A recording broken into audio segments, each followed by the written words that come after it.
si vous en avez marre de la standardisation, si vous en avez marre de voir le même meuble chez tous vos voisins, chez tous vos amis parce que c'est la tendance, si vous en avez marre également de ne jamais trouver la bonne forme, la bonne couleur pour votre intérieur, eh bien surtout restez bien avec nous puisque voici Formilab et nous recevons aujourd'hui sa dirigeante et cofondatrice Jordan Paragon. Bonjour. Bonjour. Alors racontez-nous qu'est-ce que c'est que Formilab et puis surtout comment vous est venue l'idée de vous lancer sur ce secteur? Alors Formilab, vous l'avez très bien dit tout à l'heure, c'est un site qui fait de la création artisanale sur mesure. On sélectionne les plus belles créations et les meilleurs artisans et on fait réaliser en quelques clics un meuble unique par des artisans. Formilab s'occupe à la fois de la prise de brief et de la fabrication et de la livraison. Donc on a vraiment à la fin une pièce qui a une âme et une pièce unique. Et d'où nous est venue l'idée? Elle est venue à celle qui allait devenir ma future associée. Géraldine. Géraldine Blanc, exactement. Elle cherchait une table, elle s'est vite rendue compte que dans le standardisé, elle ne trouverait rien. Et en quelques heures, elle a fait le constat évident que faire du sur-mesure, c'était compliqué, peu rassurant et extrêmement cher. Voilà. Donc on s'est dit comment imaginer une alternative effectivement au standardisé et rendre le sur-mesure aussi simple que l'achat de n'importe quel meuble industriel. En gros, vous êtes l'anti-Ikea. On est l'anti-Ikea. Il en faut pour tous les, il en faut certainement pour tous les goûts. Ce qui est important pour nous, c'est que de plus en plus, on se rend compte que les gens veulent consommer différemment. Ils veulent des pièces durables, ils veulent des pièces uniques. Donc, il y aura toujours des clients pour Ikea, certainement.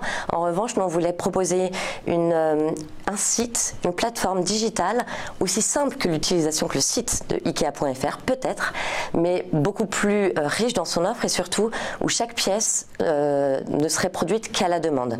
Nous n'avons pas de stock, nous produisons uniquement ce qui est nécessaire pour nos clients.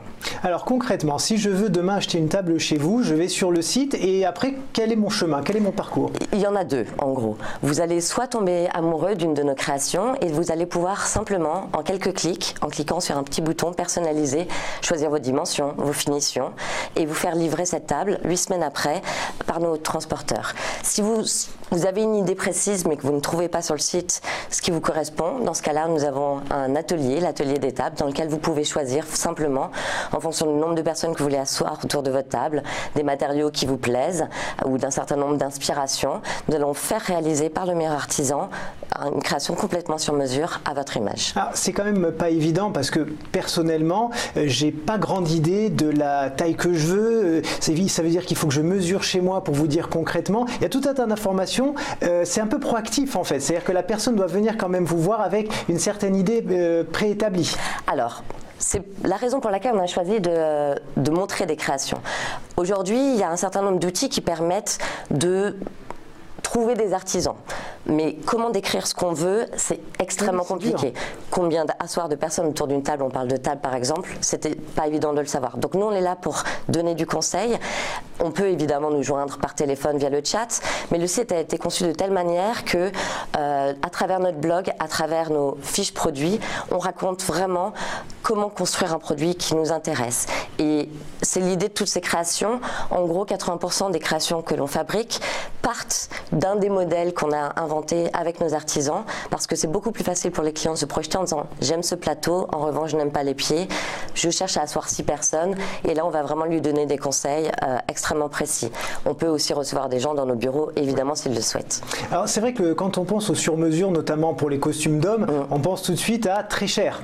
Alors comment vous faites pour que le sur-mesure soit abordable? Alors tout d'abord on est un pure player, on est uniquement on vend uniquement sur Internet. Pour nous, c'était important pour réduire les coûts. Pas de boutique. On produit aussi uniquement à la demande. Donc, on n'a pas de stock. Ça nous permet également d'être extrêmement efficace. Et puis, finalement, aujourd'hui, les marges qu'on peut appliquer sur de la vente, elles n'ont pas beaucoup de sens. Ce qui compte, c'est que l'artisan soit rémunéré à son juste prix et c'est la base de tous les prix qu'on fixe. Quel est le prix qui permet à l'artisan de vivre correctement? Et ensuite, en ayant un modèle extrêmement efficace, on arrive à travailler sur des prix qui sont extrêmement accessibles. Évidemment, vous avez cité Ikea, on n'est pas tout à fait au même positionnement, mais entre Ikea et les meubles de designer à 4 000, 5 000 euros, il y a vraiment une place pour des belles créations, une belle table, ça coûte entre 1500 et 1700 €, ce qui reste accessible pour un produit qui est durable et qui va rester longtemps chez vous. Ouais.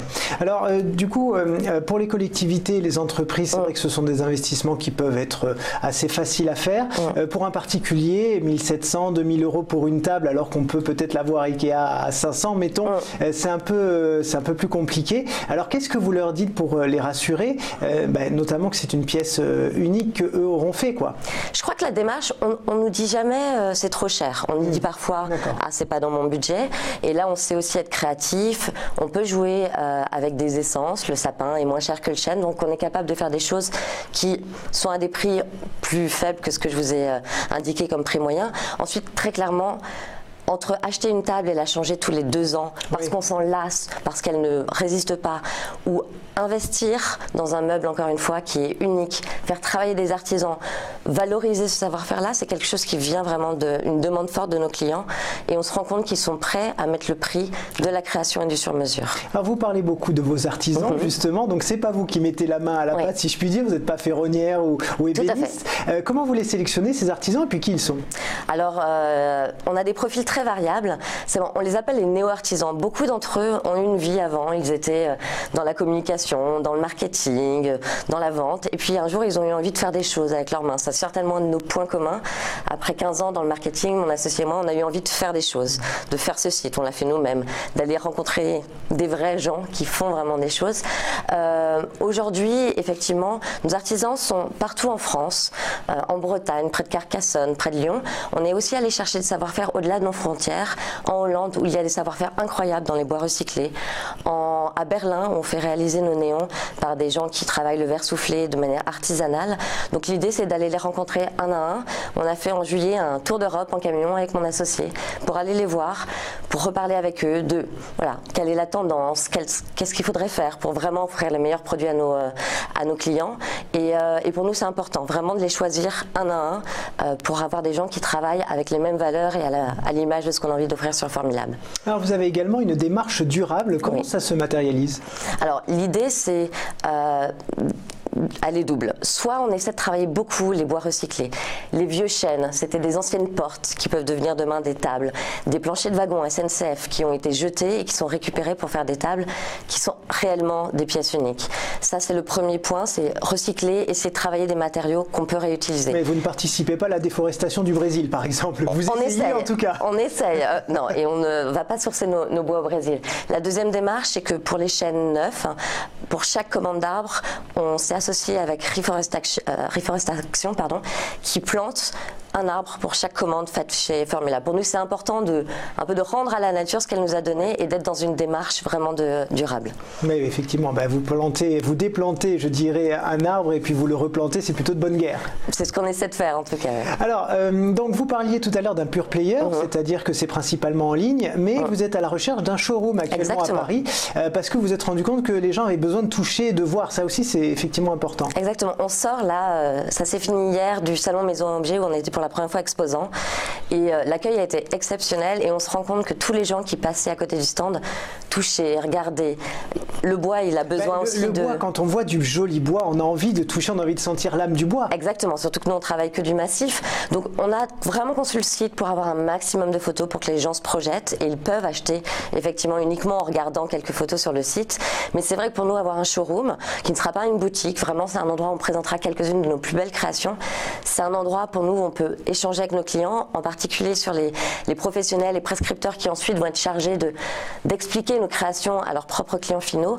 C'est important de pouvoir leur montrer des échantillons et montrer l'étendue du savoir-faire de Formilab en vrai. Donc à bon entendeur, si quelqu'un a 100 mètres carrés dans le centre de Paris, on est à la recherche. Bon, donc là, il y a un appel, un second appel, ce serait celui pour une levée de fonds? Exactement, donc là on a été extrêmement pris par le salon, mais on va rentrer là en phase de levée de fonds.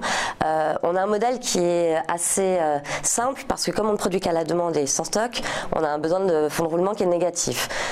Cependant, si on veut accélérer, si on veut être capable de recruter en digital, au niveau des commerciaux, des équipes, il va falloir qu'on accélère. Donc ça, c'est important pour nous de lever. On va chercher environ 800 000 € dans les mois qui viennent pour pouvoir vraiment accélérer et développer toujours des nouveaux prototypes, être toujours dans la tendance et vraiment proposer du meuble artisanal qui soit dans l'air du temps. Oui, parce que vous êtes toute jeune en fait, hein, la création c'est 2016. Exactement, mai 2016, on a 2 ans et demi.